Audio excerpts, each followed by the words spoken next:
ఓం శుభంకర్యే నమః. అగజానన పద్మార్కం గజానన మహర్నిశం అనేకదంతం భక్తానాం ఏకదంతముపాస్మహే. గురుబ్రహ్మా గురుర్విష్ణు గురుర్దేవో మహేశ్వరః గురు సాక్షాత్ పరబ్రహ్మ తస్మై శ్రీ గురవే నమః. నిఖిల శ్రేయోదాయిని సర్వకార్యసిద్ధిప్రద పరబ్రహ్మస్వరూపిణి శుభంకరీ నమోస్తుతే. అస్మత్ శ్రీ గురుచరణారవిందాభ్యాం నమః. శ్రీ మహాగణేశాయ నమః. ఆదిత్యాది నవగ్రహ దేవతాభ్యో నమో నమః. ఓం శ్రీ శుభంకర్యై నమః. శ్రీ శ్రీ శ్రీ గణపతి సచ్చిదానంద సద్గురుభ్యో నమో నమః. జూలై మాసంలో సింహరాశి జాతకులకి గోచారం రీత్యా ఉన్నటువంటి ఫలితాలను తెలియచేస్తున్నాము, శ్రద్ధగా ఆలకించండి. సింహరాశి జాతకులు ఆత్మవిశ్వాసాన్ని అయితే ఏమాత్రము కోల్పోకండి. ఇక్కడ మీ ఆత్మవిశ్వాసము చేతనే ఎన్నో విజయాలని ఈ మాసంలో మీరు పొందుతారు. అలాగే కోపాన్ని కంట్రోల్లో చేసుకోండి. అలాగే కోపాన్ని కంట్రోల్లో పెట్టుకోండి. అది ఎట్లాగో అసాధ్యమైనటువంటి పని, కానీ ప్రయత్నం అయితే చేయండి.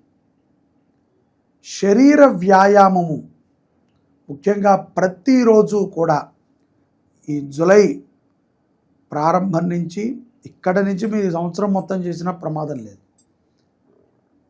ప్రతిరోజు మీకోసం మీరు ఒక 5 నిమిషాల పాటు 5 నిమిషాలు మెడిటేషన్ చేయండి. తప్పదు, మీకు మీరు ఫిల్టర్ అవ్వాలి. గతంలో కంటే కూడా ఈ యొక్క విశ్వావసునామ సంవత్సరము ప్రారంభం నుంచి కొన్ని ఇక్కట్లను మీరు పడుతున్నారన్న విషయం మీకు తెలుసు. గోచారం రీత్యా అలా ఉందంటున్నారు, జన్మజాతకం రీత్యా ఇవన్నీ కూడా పక్కన పెట్టిన సింహరాశి జాతకులు కుజ ప్రభావం చేత కొంత ఇబ్బంది పడుతున్నారు. ఎంతో ప్రేమగా ఉండేటువంటి భార్యాభర్తల మధ్యన కూడా స్పర్ధలు మొదలవుతున్నాయి. సరదాగా ఉండేటువంటి వ్యక్తులు కూడా కోపంగా మాట్లాడటం మొదలు పెడుతున్నారు. సింహరాశిలో ఉన్నటువంటి ఉద్యోగస్తులు కానీ వ్యాపారస్తులు కానీ శాంతముతో ఉంటేనే విజయాన్ని సాధించగలుగుతారు. ముఖ్యంగా స్త్రీల విషయాలలో దూరకండి. అలాగే అసందర్భమైనటువంటి మాటలని మాట్లాడద్దు. ఊరికనే టైం వేస్ట్ పనులు, ఇన్స్టాగ్రామ్ చూడటము, యూట్యూబ్ చూడటము, సమయాన్ని వృధా చేసేటువంటి వాళ్ళు కూడా సింహరాశి జాతకుల్లో చాలామంది ఉన్నారు. ఊరికనే పైకి కనబడుతున్నారు బిజీగా ఉన్నట్టు, లోపల ఏ పని లేదు. తాతలు సంపాదించిన తినేవాళ్ళు, తల్లిదండ్రులు సంపాదించేది తినేటువంటి వాళ్ళు కూడా ఉంటారు. కష్టపడేటువంటి మనస్తత్వం సన్నగిల్లుతోంది. ఏముందిలే, ఏదో నడిచిపోతుందిలే అనుకుని లైట్ తీసుకుంటున్నారు. కానీ కాలం కష్టం తీసుకొచ్చి ఇచ్చింది అంటే మళ్ళీ కాలం అనుగ్రహిస్తే తప్ప ఆ కష్టము తొలగదు. కాబట్టి ఆరోగ్య విషయంలో ఎంతో జాగ్రత్తగా ఉండాలి. ముఖ్యంగా ఇతరులతో మాట్లాడేటప్పుడు, ఇతరులతో సంభాషించేటప్పుడు ప్రేమావాత్సల్యాలతో మాట్లాడాలి. ఎవరికైనా మనం ఏదైనా సహాయం చేయటం అంటే వారి నుంచి మనం ఏదో అర్థించటము కాదు.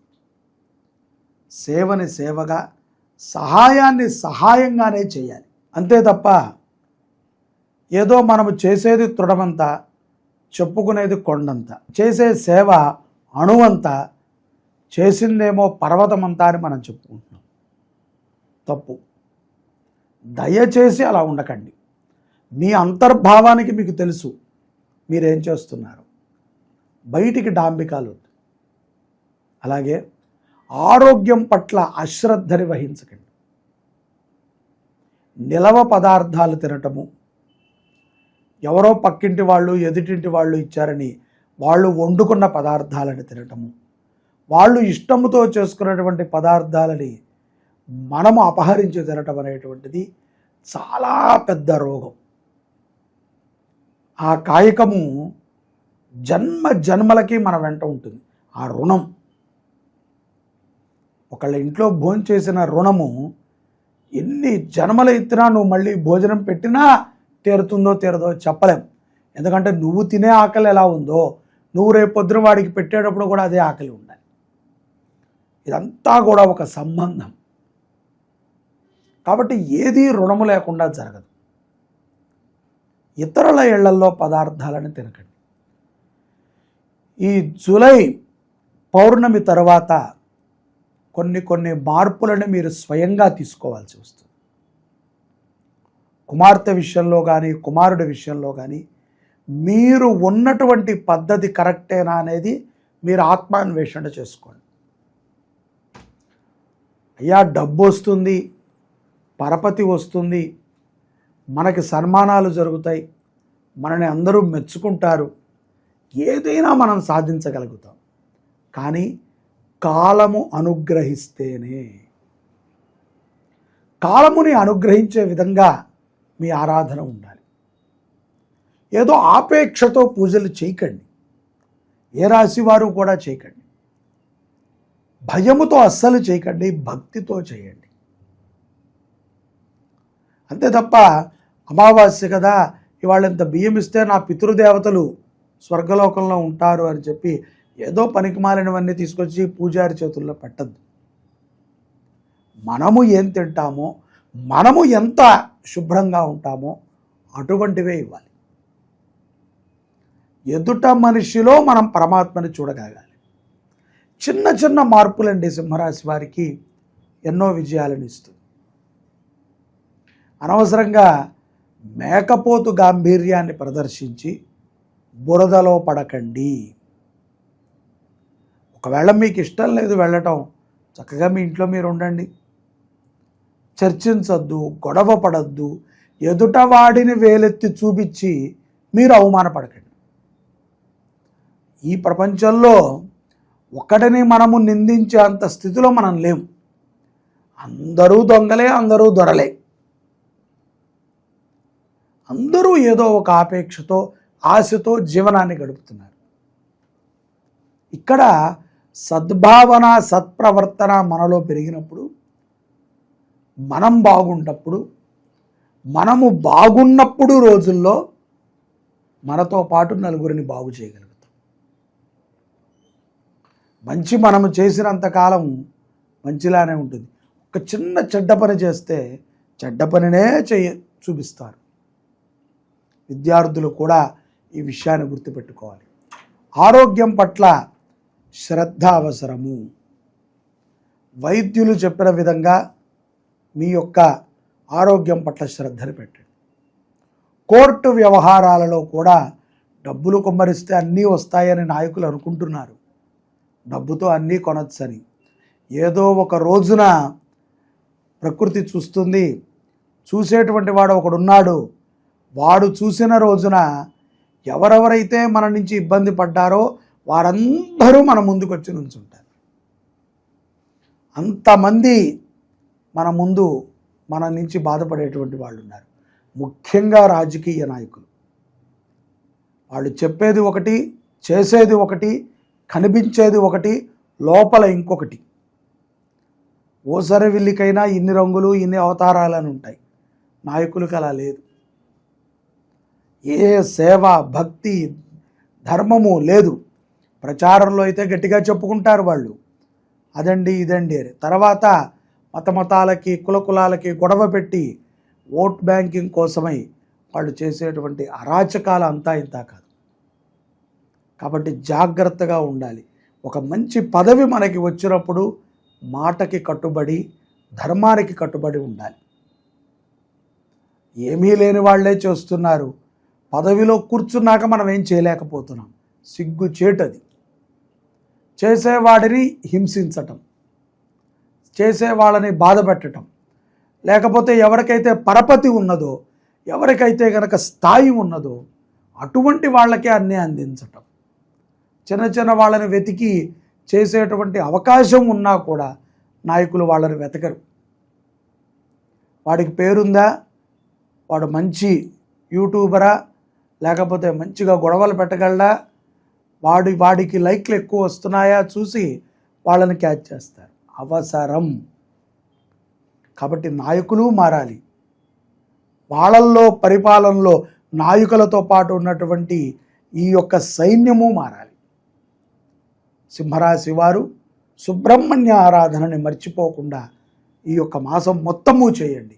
ప్రతిరోజు సుబ్రహ్మణ్య అష్టోత్తరం చదవండి. కుదిరితే షట్షణ్ముఖ క్షేత్రాలలో జరిగేటువంటి కళ్యాణోత్సవంలో పాల్గొనండి, విజయాలను పొందండి. తస్మాత్ జాగ్రత్త. శ్రీ సుబ్రహ్మణ్యేశ్వర స్వామి వారి దివ్యక్షేత్రాలు తమిళనాడులో మనకు ఉంటాయి. ఇవి 6 మురుగన్ క్షేత్రాలు. ఇవి చాలా విశేషమైనటువంటివి.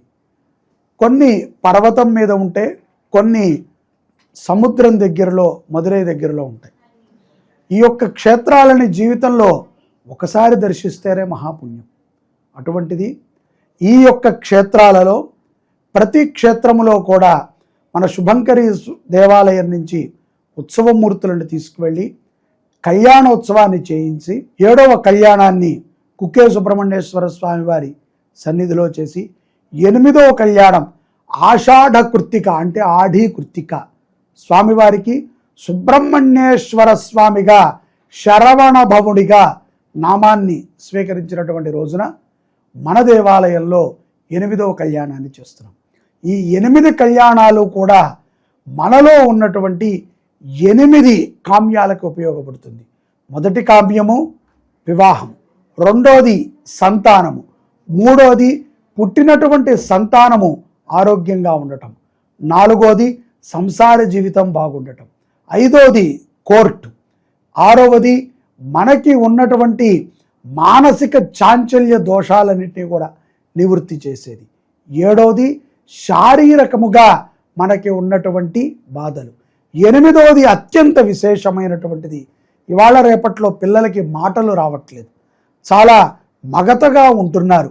ఎంతకాలమైనా సరే ఈ యొక్క ఆర్టిజం ప్రాబ్లం చేత మాటలని పలుకులని పలకలేకపోతున్నారు.